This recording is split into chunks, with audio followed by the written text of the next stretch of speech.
have set up these webinars, and they're going on around the world actually. So this is one for South Africa, and we're going to be talking today in this webinar about the EOceans app, but specifically about a new project. Well, it has to be new because it's all about what's been happening during COVID-19. Okay, so partners, well, there's EOceans, and on the call today we have Ronnie and Christine, and they'll be talking through their part shortly. And we have GoDive, who should all be listening just now, which is great. So GoDive are a local diving company, but they have interns from across South Africa and elsewhere in the world. And then myself from Keeping Alive. Okay, so Keeping Alive, I started Keeping Alive quite a few years ago now actually, but I realised that in this beautiful little town, Mossel Bay, we had great companies doing like research, shark research, marine research, and doing, you know, ecotourism, ocean ecotourism, but we had nobody doing conservation. So I decided there was definitely a gap there, and I wanted to start an awareness campaign, which I called Keeping Alive. It started actually to spread awareness of the sort of misconception that sharks were facing of being these, you know, terrible monsters, yeah. And instead wanted to sort of drive more attention to the threats that were facing them, and why they actually needed to be protected. So I started doing a lot of school talks, I developed a puppet show, and I really targeted kids. But then I also realized there's a bit of a gap with adults as well, especially like, you know, anglers and such like around here. So my awareness went more out on social media, because it's a nice tool for everybody to sort of be able to get involved in, and it's so easy. If you put something out on social media, it's so easy for people to share. So I did a lot of different campaigns. You can see there's like a little example there. I think this little meme I created actually is gone out. I think it's been shared over 5,000 times now, and you know, it's reached like, you know, about half, I don't know, it's over 1 million people now. So it just shows you how easy it is to do something to try and change that misconception of sharks by doing something silly like a meme. And I also got some celebrity involvement. So I created a poster. It just says, I hugged a shark and I liked it. And I've had like a bunch of South African celebrities pose with this poster, and my little hand puppet called Finn. He's the mascot of the campaign, of course. And then every time there's somebody comes to Mossel Bay to do any sort of filming, like there's Andy Casagrande and I've forgotten Tristan's name, sorry, I've forgotten his surname, but anyway, another shark researcher. So anytime anyone comes across here, I try and like get them involved and get them to pose, and then I get that out there in the campaign as well, just to show that there's a lot of support for these animals around the world. And then obviously in the school talks and local talks, I talk about why it's important to conserve them. More recently, in the last, say, 2 years, I've realized that sharks, although they really need our protection, there's not a lot of hands-on stuff you can do if you're not in that field. So I have turned attention more to plastic pollution, because it's something that absolutely everybody can get involved in. You know, my daughter, she's been involved in plastic pollution and conservation since she was 2 years old by helping me with beach cleans and, you know, refusing balloons at restaurants and things like that, and refusing straws everywhere. So if like a 2-year-old can do it, anyone can do it. So yeah, that's Keeping Alive, and we partner with GoDive Mossel Bay, which is a local diving outfit. It's a Naui-based dive centre, and what's really nice is they have an internship which doesn't just do diving, but they want to sort of be involved a bit more in research and conservation as well. So that's where I come in with Keeping Alive. I brought my project to them, and we now set up a new qualification with Naui that's called Clean Ocean Divers, which allows people to sort of learn about exactly how to run a dive cleanup, and then actually what you can get out of the dive cleanups as well. And what's nice about it is you can then learn how to take that back to your hometown or home country to do or organize a dive cleanup yourself. So the data that we collect actually feeds into a local project called Strandloper, and the whole aim behind it is if we can get enough data that shows that there's specific areas that are really getting there's a lot of ghost gear being created there because it's say there's a lot of snagging from certain rocks or certain reefs, and we might be able to even talk to the municipality about setting up no fishing zones, or at the very least boards that say if you fish here you're going to snag, so maybe move up a little bit where there's not so much reef. That's the whole point behind it, or at least just communicating to the angling clubs that this is a really bad area for getting snagged if you're trying to fish here. So it's based on recreational fishing, obviously, because we dive in from the coastline or like close to the shore. We also do coastal cleanups, and that's where we've collected our own data, which again is really useful data when approaching municipality and other local organisations to get things, get anything done. I've been in talks with municipality here for almost 2 years about getting cigarette butt bins erected, and I really hope that happens soon. It just takes a lot of time and there's a lot of red tape to get through, but I have picked the bins, so that's one good thing. And now we're actually going to be soon erecting the boards here, the tourism boards, where we can actually note down. It's going to be sort of blank in certain areas, so we can note down when we did our last beach clean, how many cigarette butts we found, how much fishing line we found, and things like that, to make the locals and tourists aware of exactly the problems that we're facing with pollution. And then we can actually note down when our next cleanup will be if people want to join us as well. So we've been quite busy, which is good. Okay, so I am going to hand over to Ronnie and Christine, who can talk about the EOceans project. Hi, everyone. I'm Christine, and Ronnie's also in the call.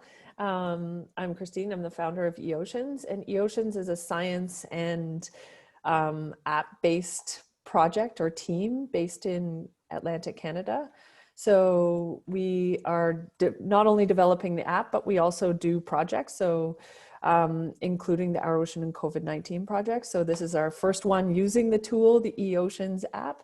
And so we're partnering with other principal investigators around the world to understand what's happening during COVID-19 on the oceans and coastlines from a human use perspective and from a wildlife observation perspective.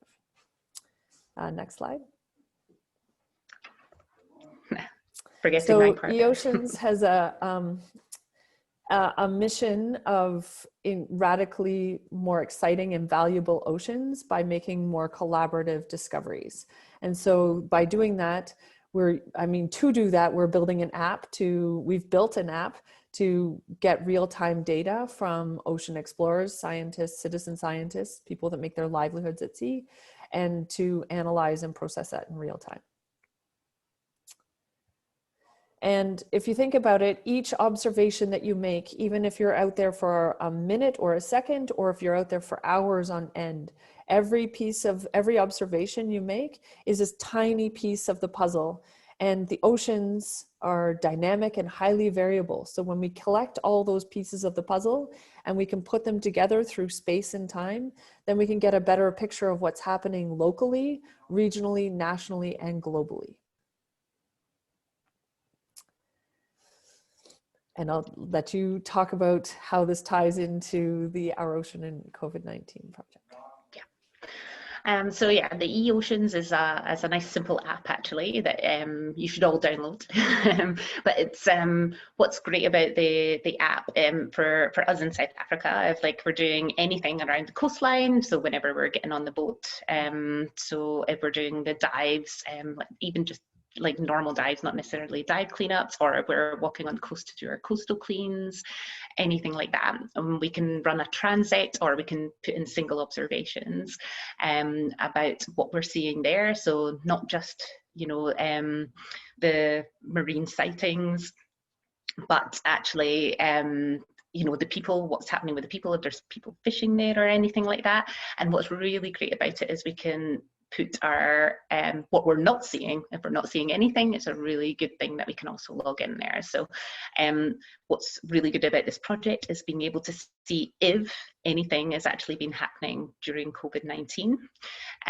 We can't say what's happening because we don't know if actually it's had any effect or not. But I'm going to talk a bit about my observations. Okay, so first off, what area I'm going to be the PI covering is going to be South Africa. So obviously you can see we're at the very southern coast of Africa here, and we have a lot of coastline. I'm in Mossel Bay, which is, you can see at it's the south, the very southern, not tip, but it's the south of the country. And we're right on the coast here, and we're in a little bay which gets a lot of marine mammals coming in, which is nice. But you can see this is like a tiny little blip in the massive stretch that is South Africa. So we really hope to get as many other companies on board as possible that can start adding in their observations, so we can get a really good idea of what's happening around South Africa. Okay, so what I've noted recently is, one, unfortunately, nerdles are back on our beaches. For those of you that aren't sure what a nerdle is, they are these tiny little plastic pellets that are actually used in plastic production. So they're nothing in themselves, but they're used and they're melted down to make other plastic products. So about 3 years ago, 2017, there was a container in Durban, which is up our east coast, that washed into the ocean and spilled, I don't know how many, but we're going to go with probably billions of these little nerdles, because they then for the 2 years afterwards started washing up all over the country, and even in tiny little islands as well, far off of the South African coastline, they were found. We've done lots and lots of nerdle collections. We've collected hundreds and hundreds of nerdles, but it's just, they keep on coming. So more recently, in the last couple of weeks, there have been hundreds and hundreds of these nerdles spotted again on our beaches. What we don't know is whether or not it's from the original spill and it's just another wave of them coming in, or if it's another spill that's happened elsewhere. Unfortunately, it's impossible to tell, but it's very sad that these are now coming in, because they pose a real threat to our marine life, who obviously mistake them for food. Another thing that's happened is we had our beaches closed off during our level 5 lockdown. So for I think it's 4 weeks we were at that level 4 in total. There was no recreational angling. There was nobody on the beaches whatsoever. Recreational angling has opened back up, and unfortunately that means we're finding quite a bit of discarded gear again. So as part of the cleanups with the Go Dive team, we have found quite a bit of fishing line, and on our first actual cleanup just after lockdown, just after the beaches opened back up again, we really didn't find much of the fishing gear at all. It was more things like cigarette butts from people that walked along the paths and couldn't get to the beaches. The other thing is, so we know that the white sharks were still around, because Shark Week came across here to film. I don't know if anyone saw the Airjaws Ultimate Breach Off episode. I don't know if anyone actually watches Shark Week. I realise it's not accurate research, but Airjaws is always considered one of the more legitimate episodes. So it was like a good fun episode. Actually involved my boss, who is our Ocean Research Director of Research. So there was a kind of competition between him and Chris Fallows. I don't know who knows Chris Fallows, but he's like quite a world famous white shark photographer.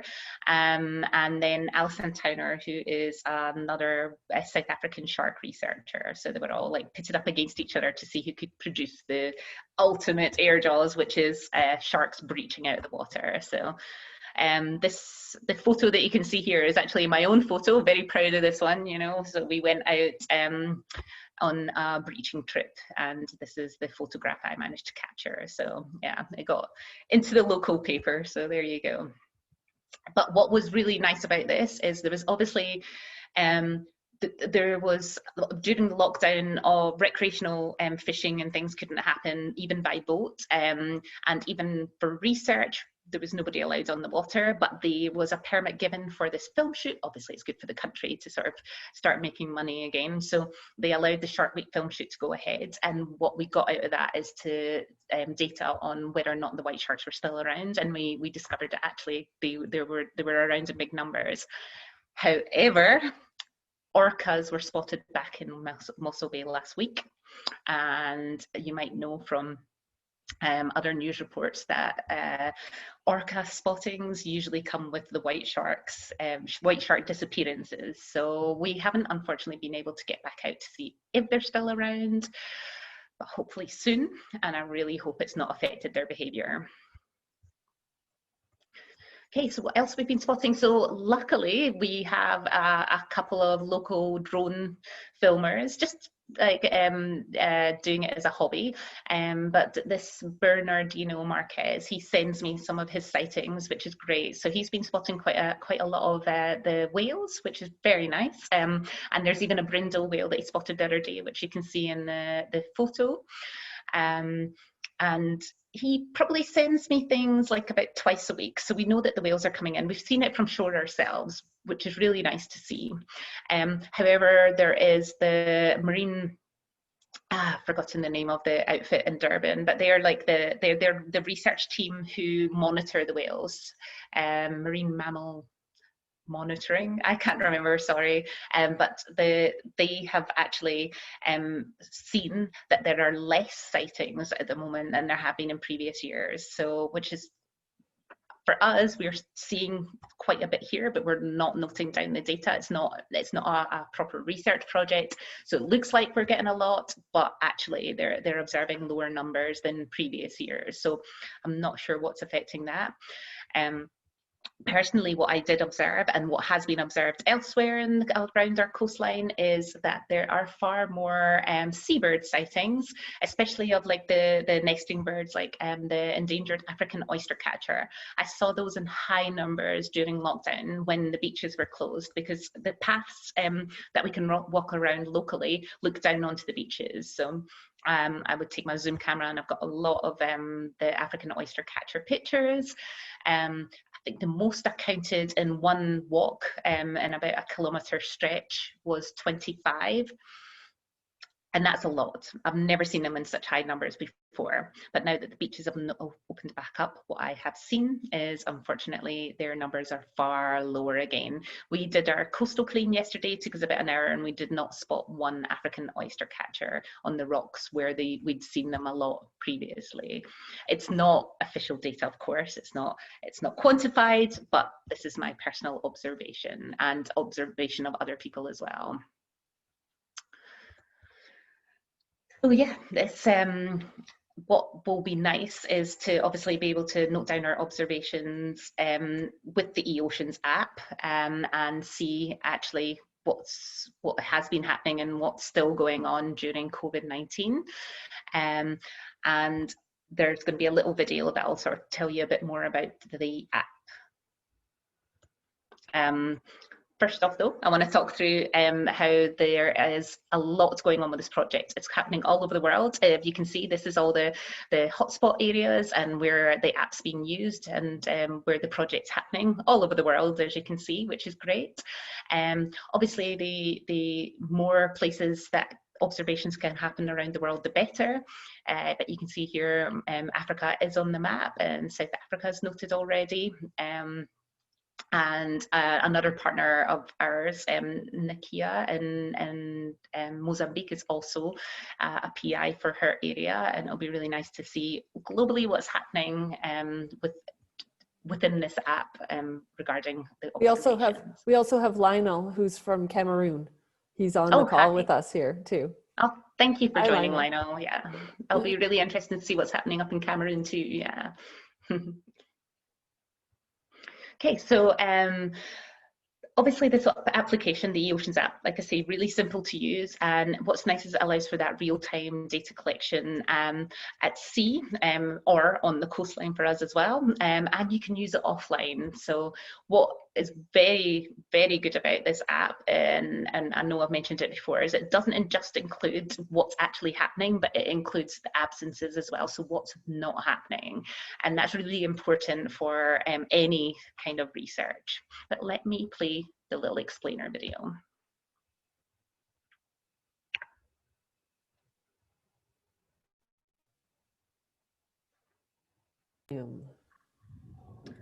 It seems we need volume. Yeah. Oh. You might need to restart. Let me just see if I can. Maybe hit it from the beginning again and see what happens. I'll take it to the beginning, yeah.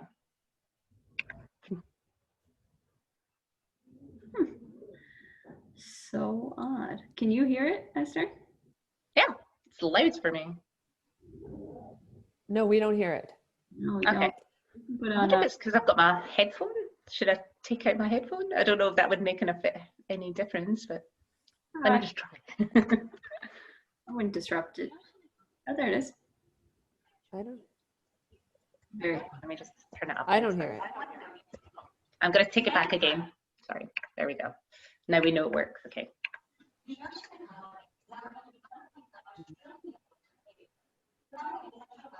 Doesn't work for me. Yeah, I think we're gonna have to go with the chart. That's very strange. Ronnie, can you play it maybe? Yeah, that might be a good idea. I'll just take a technical break as I go and retrieve this. Thanks, Esther, for all of the information you've given us so far. It's great. Yeah, it's really interesting to hear, especially about the shorebirds. You're not the first PI to mention that, of course. Now this is in other areas of the world that we've been seeing, but it's been interesting that shorebird seems to keep appearing as a common theme in our other webinars as well too. Okay, great. Yeah, no, that'll definitely be good to sort of compare the sightings. Yeah. I have a question while Ronnie's getting that up about citizen science. Has there been an increase in other parts of the world? We've been hearing about an increase, like 1,000% increase of citizen science reporting. Have you noticed that, an interest in citizen science? Definitely an interest, yeah. So there's a couple of groups that I'm involved in, like the marine mammal rescue, or actually not just mammals, but marine rescue team. And I know they are really keen to sort of have somewhere official to note their sightings. So that's another group I'm going to bring on board. Great. Great. Sorry, did you get it working there? But yes. Like there's definitely a lot of interest locally, because there's so many people that they're not from any kind of science background, but they are so excited about science, especially when it comes to our marine environment. And locally we have such a beautiful bay with like full of marine life, and people, yeah, they're really keen to sort of get involved where they can. Great. Thanks. All right, well, let me know if this sounds good to all of you. The ocean economy is valued at $1.5 trillion per year, providing essential products and services to 1 billion people. Many threats, like plastic pollution, ship collisions, and overfishing, have significant costs. On the other hand, there is ample opportunity to celebrate. Billions have been spent on conservation. Species have come back from the brink of extinction. Fisheries have improved. Tourism has value. Protected areas have grown. Although marine researchers work hard to track these changes, a lack of data means their discoveries often lag years behind ocean change. EOceans can help. Our platform was designed by Dr. Christine Board-Page, an expert in crowdsourcing ocean data. Our mobile app allows all ocean explorers to become scientists by simply logging what they see. Our analytical tools provide researchers with real-time insights to monitor oceans by species, areas, and issues. Through our community feature, explorers follow how their data are being used to answer complex questions. EOceans is on a mission to help communities and researchers make real-time discoveries to celebrate success, or to mitigate and adapt to change on timescales that keep pace with business, society, and ocean change. Contact EOceans to get a team started in your community today. For the oceans, for us. All right, well, that was successful. Yeah. I'm going to stop sharing my screen and then I hand it back over to you, Esther, so you can take it from here. Okay. I think it's my section, but. Let's see.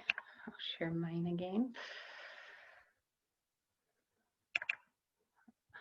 Let me just escape out of my useless YouTube video. Oh, sorry. Now I have to just close it off. Apologies. Okay. Okay, so yeah. Oh, this actually back to you anyway, isn't it, Ronnie? No, thank you, Esther.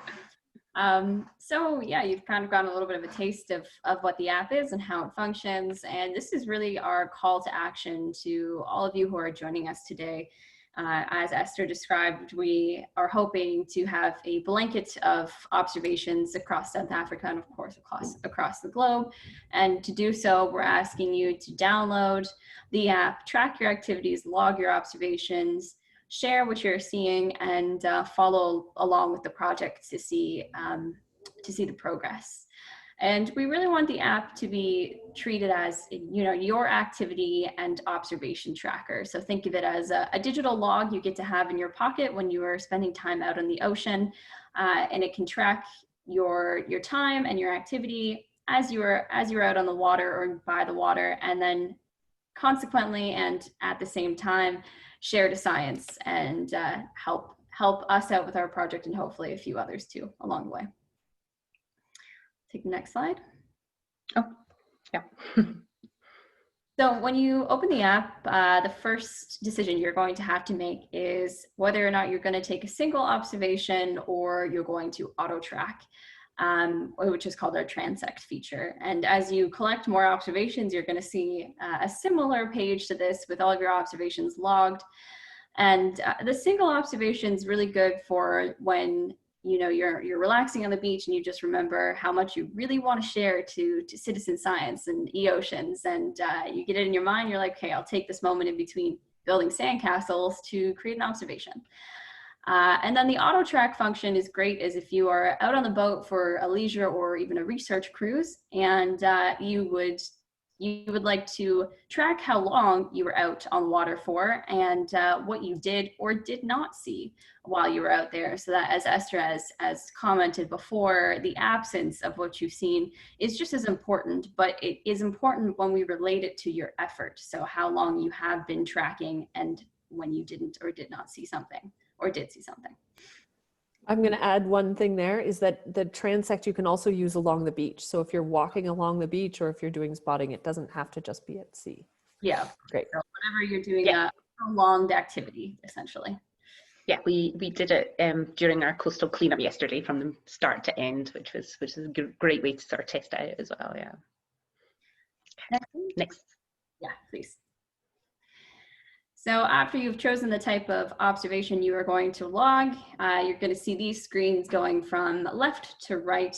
And the first will be to set your stage. You're going to take a picture of what you're seeing. It's just to provide context. So you don't have to take a picture of everything you are recording, just the scene. And this is especially important that we don't want to promote people to get too close to animals or other people necessarily, because it isn't necessary to do so. As you take your picture, we'll also stamp your GPS with your latitude and longitude and your date and your time, and that really ensures the real-time part of our observations, as in you are seeing what you are recording in the moment, making your data extremely reliable. Then you choose your activity. What are you doing as you're seeing this observation? This is important for the context because you're obviously going to see different things as if you're walking on the beach, you're boating, or you're diving. Next, you will choose the wildlife, the species that you are noting or not noting. And this is from our drop-down list of 500,000 species. So hopefully what you're seeing is on that list. As well as common names. And there's also an option, if you do not know what species you're looking at, you can note that too. And then of course you note the count of how many you are seeing. And in the instance, if you are not seeing any species at all, you just hit that skip button and it goes over that. And then next is humans, just equally as important is how humans are using the ocean during COVID-19 and into the new normal. Human observations include other people doing activities like surfing or kayaking. You can note that, as well as pollution. So I don't actually think we have the word Nerdles in our human picker, but that would be something we would want to add. And our human list is not exhaustive at the moment. We are continually adding to it as people are noticing, oh, we should be recording this. So another one that we've added recently is masks and disposable masks and gloves from COVID-19 that has also been populating beaches lately. So then you also do the same thing as a species. You add the number that you are looking at, or if you don't see anything, it's the skip button will be available there too. Yeah, Nerdles would be a good one to add because it's not just South Africa they've ended up in now. So it'd be really interesting to see where else it's been observed. Is that a universal name for those pieces of plastic? I actually don't know. That's all I know them as. I think it might be. I think it is. Yeah. Yeah. It should be in there. Oh, it should be in there? Okay, good. It should be in there. I mean, it's not there. I need to put it there, but okay. All right, so next slide.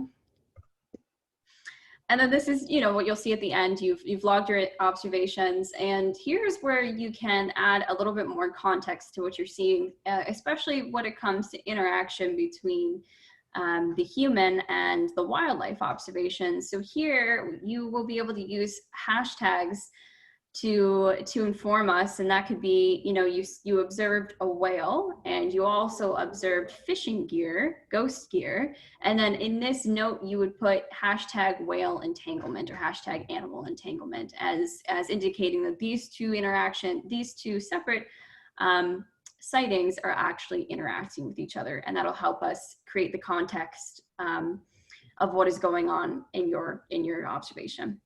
You just verify that everything you logged looks good to you, and the next is just the save button. After you've done that, we hope you will continue to record observations and also follow along on the progress of the project. So in the community channel, which you will see on the app as coming soon, it is in the final stages of its makeover right now. You're going to, you will see eventually an EOceans team dedicated for South Africa, which you would have the opportunity to join and submit your observations to, as well as other teams that we hope to see using the app and individuals as well. There is a dashboard that accompanies your mobile app. This is a web application. It's just found on your browser. This is also in its final stages, so it's technically coming soon, but it'll be available very shortly. And this dashboard, you'll be able to see not just the regional data collection, but the global effort that's happening, as well as summaries on your data where you can edit, post logging, and this is what we hope, where divers can add photos that you took underwater with your underwater camera. You'd be able to upload those photos to the log you took on your phone in the moment at the dive site. Or SLR for your zoom lens, Esther, right? Yes, absolutely. Because that's not your phone, yeah. No, definitely not. Not for those oyster catcher photos anyway. Yeah. Yeah. And then if you are a researcher or somebody who would like to analyze your own data, we will be offering this feature where you can download your own personal data and analyze it yourself for your own research purposes. So that'll be an upgrade we will be offering very shortly. And then next. So I do want to emphasize that your data is yours. You own it. The only people who have access to the information of your log where you are seeing the GPS, for instance, is yourself and the teams you are sharing it to. So in this instance, you are going to be automatically sharing to the EOceans Global Our Ocean and COVID-19 project. And then you will soon see a team for your region, as I mentioned, which you will then join. It'll be a a motion you have to do yourself. You click on the team and you join it. And then hopefully this platform will be used by other organizations outside of EOceans to answer questions that are important to them. And you as an individual will then have the opportunity to join teams of your region and align your data with teams and research that you strongly believe in. Okay, so there's been some frequently asked questions about the app, so I just thought I'd go through those. So does it work offline? Yes, it does. You obviously download the app while you're online, and then you can sync all the information when you're online. But what's great is you can collect all the data offline. So especially in South Africa, where our data costs run high, you don't need to use your data to actually use the app.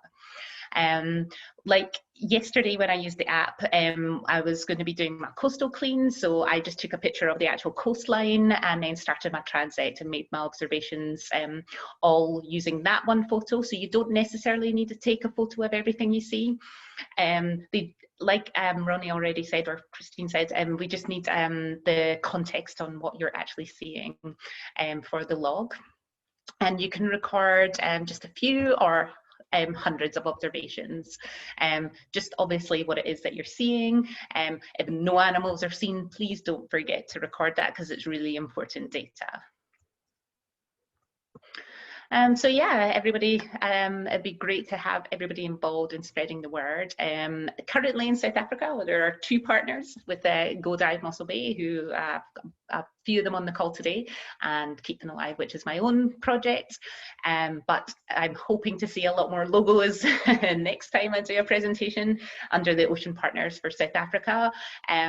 For myself, I'm going to be trying to appeal to a lot of the angling teams, and there are a lot of ecotourism companies that I'll try to get involved as well. But basically anyone, any companies that I think could be really good at getting involved along our South African coastline. So other ways to be able to spread the word, well, if you're not already, please do follow the campaign or follow EOceans across the social media platforms. So there's Facebook, they're on YouTube, they're on Instagram, and they're on Twitter. So if you have any of these platforms, please do already go on and follow them and check out what there's been posted already, and share the news that they've got out there, see what else is happening around the world. You can even see for yourself how it's comparing to what we're seeing here.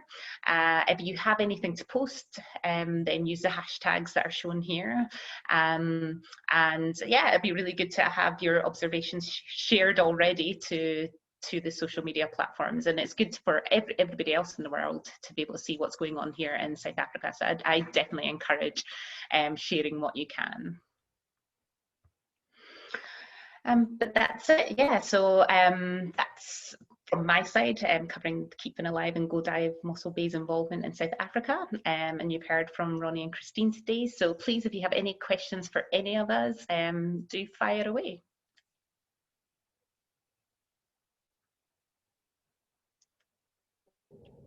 Thanks, Esther. I have a question about the Nerdles. I'm wondering if we can. So no questions. Yeah. Oh, I have one question.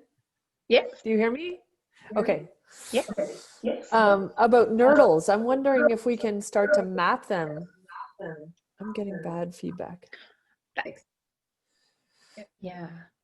That would be a really great idea, actually, definitely. I mean, I know about just not long after the spill, they were found as far, I think it was St. Lucia or one of the islands there, which is really quite scarily far, you know. And then, I think to see where they're concentrated. Mm-hmm.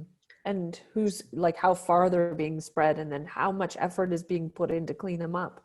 You know, like, yes. It's nothing, something gets spilled, nothing there's no efforts or money put into cleaning up. But if we can know how much effort is being put into cleaning up, then, you get a better context of the cost of it. Exactly. That's it. sorry, I was going to say at the moment, like it's all been local efforts. We go upon ourselves. We take like a little fishing net, because if you can imagine, they're this size, if you can see that. And so they're tiny, you know, they are like microplastics. So to collect them is a bit of a nightmare. So we use a fish, like a kid's fishing net or a sock. Okay. Sock? Did you say sock? Yeah, I prefer a fishing net because then most of the sand and the other particles, the smaller particles, fall through the net, and then yeah, exactly. But I can't remember who came up with the sock idea, but some of the sand falls through if it's like, you know, if it's a wide enough webbing in the sock, you know. Another common thread that I've seen through a few of the talks is seagrass beds. Do you have seagrass beds there? Very small patches locally. We have a lot of kelp forest along sort of Cape Town way as well. I'm trying to think up in Durban, which is another popular dive site, if we have the seabeds. Maybe Kurt or Tristan can answer that question from Go Dive. I don't remember seeing much in the way of seabeds when I've been diving there. Yeah. Or Cape Town side. But even locally we have very, very small patches of the seagrasses. Right. So there's quite a bit of interest because the release of how quickly they recover with fewer people walking on them, right, during the lockdown, thinking that they maybe recover, or maybe not, but if they could recover quickly without people walking on them, that was something that we were thinking about. Yep. Yeah. I think somebody just opened up their mic to let us know.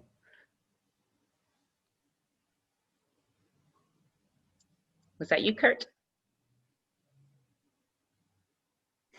I don't know.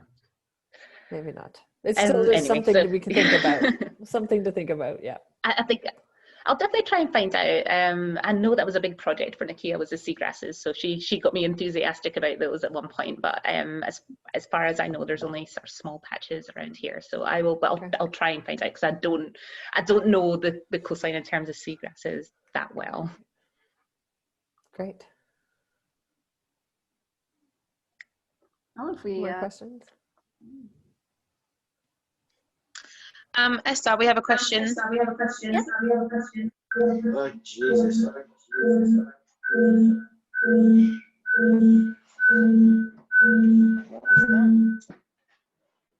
Yeah, so it's just regarding the if we were to get back onto the White Shark boat, whether we would be able to use the app whilst on the White Shark boat to count how many come towards the cage and stuff, or whether that would be classed as cheating.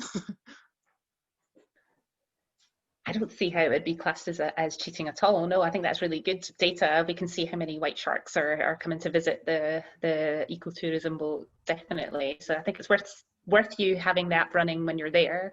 And then you can also note the seabirds, because there's a lot of seabirds. You can, I don't know about the seals. I mean, I guess that would be up to you guys, but we have an island full of seals that's always sitting there. So I don't know whether or not you would want that in your observations, because it wouldn't, I mean, the numbers will change, but we're talking about thousands of seals. But certainly we get sometimes, if there isn't white sharks, there would be maybe some of the hammerheads, especially if they run the transit from shore, they'll pass some hammerheads during their aggregation time. But I think it'd be really good to actually see what's happening. And also the activity, the fact that the activity is happening is a big deal, right? So that you are cage diving at this time, and that's like, you know, in some places that's still not possible. So, and depending on what stage of lockdown you're at. Is that actually part of the human activity already, cage diving? I don't remember if I saw it. I don't know. I just wrote it down as something that I need to check and make sure it's there. It's a good one to add, definitely. Yeah, especially for South Africa, where there's a lot happening. Yeah. Yeah, if things aren't in there, this is, so other than the species list, the activity list and the humans list have been made by me. So if something's not in there, just let me know and we can add it to there. Fantastic. Is there any more questions, guys?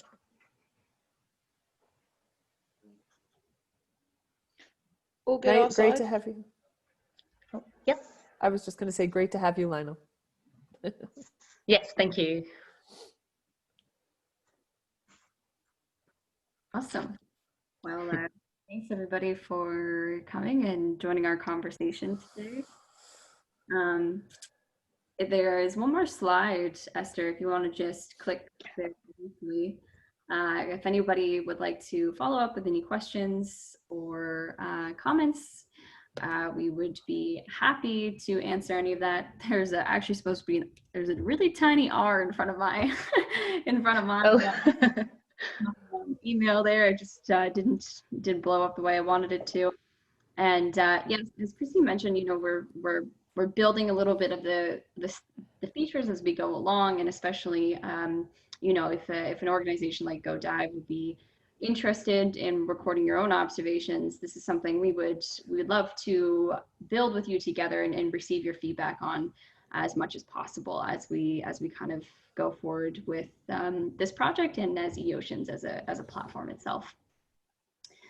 Well, that's my email is also spelled wrong. I think everyone knows how to spell oceans, so Yeah. I was looking at